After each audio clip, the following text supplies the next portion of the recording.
कहते हैं ना कि असली दोस्त की पहचान मुश्किल वक्त में ही होती है, जब सारी दुनिया आपके खिलाफ हो और वो एक दोस्त चट्टान की तरह आपके साथ खड़ा हो जाए। कुछ ऐसा ही हुआ भारत के साथ, जब अमेरिका और यूरोप के कई बड़े बड़े देश भारत को रूसी तेल खरीदने पर घेरने की कोशिश कर रहे थे, उस पर दबाव बना रहे थे। तब एक देश ने पूरी दुनिया के सामने आकर न सिर्फ भारत का हाथ थामा, बल्कि अमेरिका को सीधा संदेश दे दिया कि भारत अकेला नहीं है, और ये देश कोई और नहीं बल्कि फ्रांस था। इस एक कदम ने दुनिया की सबसे बड़ी ताकत अमेरिका की राजधानी वॉशिंगटन में हलचल मचा दी। एक तरफ ये दोस्ती हर गुजरते दिन के साथ गहरी होती जा रही है, तो दूसरी तरफ ब्रिक्स यानी ब्राजील, रूस, भारत, चीन और दक्षिण अफ्रीका के संगठन में एक और ऐसा ताकतवर देश शामिल हो गया है जो दुनिया के शक्ति संतुलन को हमेशा के लिए बदलने की ताकत रखता है। लेकिन सवाल ये नहीं है कि फ्रांस ने भारत का साथ क्यों दिया। असली सवाल तो ये है कि इस दोस्ती की आड़ में वो कौन सी बड़ी जियोपॉलिटिकल बिसात बिछाई जा रही है, जिसका हर एक कदम, हर एक फैसला सीधे सीधे अमेरिकी वर्चस्व को चुनौती दे रहा है। और आखिर ब्रिक्स में शामिल हुआ वो नया देश कौन है जो इस पूरे खेल को एक नया मोड़ देने वाला है। ऐसा खेल खेला गया जहां भारत खुद को एक अजीब कूटनीतिक चौराहे पर खड़ा पाता है। एक तरफ यूक्रेन का युद्ध चल रहा था और दूसरी तरफ अमेरिका और यूरोप के कई बड़े देश भारत पर उंगली उठा रहे थे। उनका आरोप था कि भारत रूस से सस्ता तेल खरीदकर एक तरह से युद्ध को बढ़ावा दे रहा है और पश्चिमी देशों के बाजारों में मुनाफा कमा रहा है। ये दबाव सिर्फ बयानों तक सीमित नहीं था, बल्कि इसके पीछे एक गहरी रणनीति थी। भारत को मजबूर करना कि वो अपनी स्वतंत्र विदेश नीति छोड़कर पूरी तरह से वॉशिंगटन के पाले में आके खड़ा हो जाए। माहौल ऐसा बना दिया गया था मानो भारत ने कोई बहुत बड़ा गुनाह कर दिया हो। ज्यादातर देश या तो चुप थे या फिर अमेरिकी सुर में सुर मिला रहे थे। और ठीक इसी नाजुक मौके पर फ्रांस ने एक ऐसा कदम उठाया जिसकी किसी को उम्मीद नहीं थी। जब सब भारत को घेर रहे थे, तब फ्रांस के राष्ट्रपिता इमैनुअल मैक्रों ने दुनिया को साफ संदेश दिया कि भारत के साथ रिश्ते दबाव या धमकी से नहीं टूटने वाले। उन्होंने बिना किसी लाग लपेट के कह दिया कि अमेरिका चाहे जितना भी जोर लगा ले, फ्रांस हर हाल में भारत के साथ मजबूती से खड़ा रहेगा। ये बयान अपने आप में बहुत बड़ा था। ये सिर्फ भारत का बचाव नहीं था, बल्कि ये अमेरिकी दादागिरी को एक सीधी चुनौती थी। सोचिए, यूरोप का एक इतना बड़ा और शक्तिशाली देश अपने सबसे पुराने साथी अमेरिका के खिलाफ जाकर भारत के पक्ष में खड़ा हो रहा था। वॉशिंगटन में इस बयान से जो हलचल मची, उसका अंदाजा लगाना मुश्किल नहीं है। डोनाल्ड ट्रंप जैसे नेता जो हमेशा से ये मानते आए हैं कि दुनिया उनके इशारों पर चलनी चाहिए, इस साझेदारी को अपनी नीतियों के लिए एक सीधा खतरा मानने लगे। ट्रंप की मुश्किल ये थी कि जिस वक्त वो भारत पर भारी भरकम टैक्स या टैरिफ लगाकर अपना दबदबा दिखाना चाहते थे, उसी वक्त मैक्रो ने भारत को गले लगाकर उनकी सारी योजना पर पानी फेर दिया था। ट्रंप इस बात को अच्छी तरह समझते हैं कि अगर भारत और फ्रांस का रिश्ता इसी तरह गहरा होता गया तो सिर्फ एशिया में ही नहीं बल्कि यूरोप में भी अमेरिका की पकड़ ढीली पड़ जाएगी। शायद यही वजह है कि अमेरिकी मीडिया में मोदी और मैक्रों की दोस्ती को वॉशिंगटन के खिलाफ एक नए गठबंधन की तरह पेश किया जाने लगा। लेकिन असली मोड़ तो तब आया जब प्रधानमंत्री मोदी और राष्ट्रपति मैक्रों के बीच एक लंबी फोन पर बातचीत हुई। इस बातचीत के बाद जब राष्ट्रपति मैक्रों ने सोशल मीडिया पर पोस्ट किया, तो उन्होंने कुछ ऐसा किया जिसने सबका दिल जीत लिया और ट्रंप जैसे नेताओं की बेचैनी और बढ़ा दी। उन्होंने अपना संदेश अंग्रेजी में नहीं बल्कि हिंदी में लिखा। यह कोई मामूली बात नहीं थी, ये एक बहुत गहरा संकेत था। ये दुनिया को बताने का एक तरीका था कि फ्रांस सिर्फ भारत सरकार से नहीं बल्कि भारत के लोगों से, उनकी भावनाओं और उनकी संस्कृति से जुड़ना चाहता है। ये एक संदेश था कि फ्रांस भारत को एक बराबर का साथी मानता है, ना कि किसी जूनियर पार्टनर की तरह।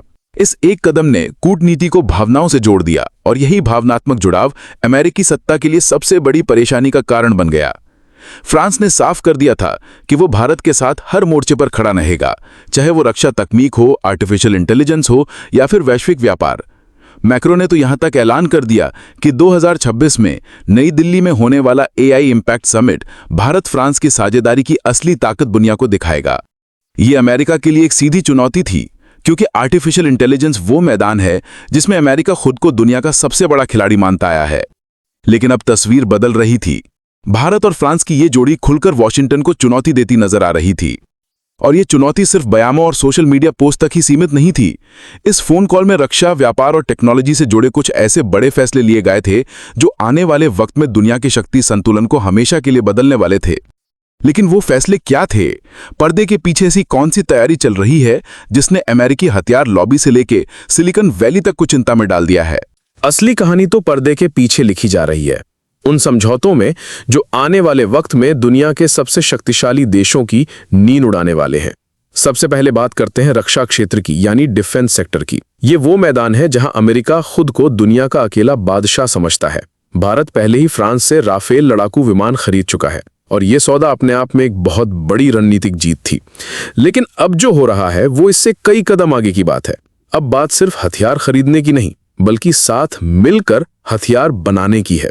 खबरें ये हैं कि भारत और फ्रांस अब मिसाइल तकनीक, नौसैनिक पनडुब्बियों और यहां तक कि स्पेस डिफेंस यानी अंतरिक्ष में अपनी संपत्ति की रक्षा करने वाले सिस्टम्स पर एक साथ काम करने की तैयारी कर रहे हैं। इसे थोड़ा आसान भाषा में समझते हैं। इसका मतलब यह है कि कल तक भारत जिस टेक्नोलॉजी के लिए दूसरे देशों पर निर्भर था, अब वो फ्रांस की मदद से खुद उस तकनीक को बनाएगा। अगर ये योजनाएं अगले चरण तक पहुंचती हैं तो भारत न सिर्फ एशिया में बल्कि यूरोपीय रक्षा उद्योग में भी एक बहुत बड़ी ताकत बनकर उभरेगा। और यही वो डर है जिससे ट्रंप और अमेरिका की बड़ी बड़ी हथियार बनाने वाली कंपनियां, जिन्हें हम हथियार लॉबी भी कहते हैं, सबसे ज्यादा घबराई हुई है। क्योंकि एक आत्मनिर्भर भारत उनके सबसे बड़े बाजार को खत्म कर सकता है। अब रक्षा से आगे बढ़ते हैं और ऊर्जा के क्षेत्र में आते हैं। यहां भी तस्वीर पूरी तरह बदल रही है। फ्रांस ने साफ संकेत दिए हैं कि वो भारत के परमाणु ऊर्जा कार्यक्रमों यानी न्यूक्लियर एनर्जी प्रोग्राम्स में बहुत बड़ा निवेश करेगा। इसके साथ ही वो ग्रीन एनर्जी यानी सौर ऊर्जा और पवन ऊर्जा जैसे प्रोजेक्ट्स में भी तकनीकी सहयोग बढ़ाएगा। ये उस क्षेत्र में एक सीधा दखल है जिस पर अमेरिका लंबे समय से अपना एकाधिकार बनाए रखना चाहता था। भारत फ्रांस का ये नया गठजोड़ इस बाजार से अमेरिकी कंपनियों को बाहर का रास्ता दिखा सकता है, जो उनके लिए अरबों डॉलर का नुकसान होगा। लेकिन ये साझेदारी सिर्फ पैसों और हथियारों तक ही सीमित नहीं है। इसका असर वैश्विक मंचों पर भी दिख रहा है। जब प्रधानमंत्री मोदी और राष्ट्रपति मैक्रोन ने बात की तो उन्होंने G7 से लेकर ब्रिक्स तक हर बड़े मंच पर चर्चा की। दोनों नेता इस नतीजे पर पहुंचे कि आने वाले वक्त में इन मंचों को और ज्यादा मजबूत बनाया जाएगा। इसका मतलब साफ है कि अब दुनिया के फैसले सिर्फ पश्चिमी देशों की बंद बैठकों में नहीं होंगे। यही बदलती हुई तस्वीर ट्रंप के लिए सबसे बड़ा सिरदर्द है। यूक्रेन युद्ध को लेकर भी भारत और फ्रांस की सोच लगभग एक जैसी है। दोनों देश मानते हैं कि असली हल गोली बंदूक से नहीं बल्कि बातचीत और शांति से ही निकलेगा। ये बात इसलिए बहुत बड़ी हो जाती है क्योंकि अमेरिका लगातार यूक्रेन को हथियार भेज रहा है और दुनिया को यकीन दिलाने की कोशिश कर रहा है कि जंग ही एकमात्र रास्ता है। लेकिन जब फ्रांस जैसा बड़ा देश खुलकर भारत के साथ खड़ा होकर शांति की बात करता है तो वॉशिंगटन की पूरी रणनीति पर ही एक सीधा सवाल खड़ा हो जाता है। ये सब मिलकर एक ऐसी तस्वीर बनाते हैं जहां भारत और फ्रांस एक नई धुरी के तौर पर उभर रहे हैं, जो न सिर्फ आर्थिक और सैन्य रूप से शक्तिशाली है बल्कि दुनिया को देखने का एक अलग नजरिया भी रखती है। एक छोटी सी रिक्वेस्ट, बस 1 सेकंड निकालकर ये लाइक बटन दबा दो और चैनल स्टोरी प्ले को सब्सक्राइब कर लो। आपका बस 1 सेकंड लगेगा, लेकिन हमारे लिए ये बहुत बड़ी मदद है। हर हर महादेव।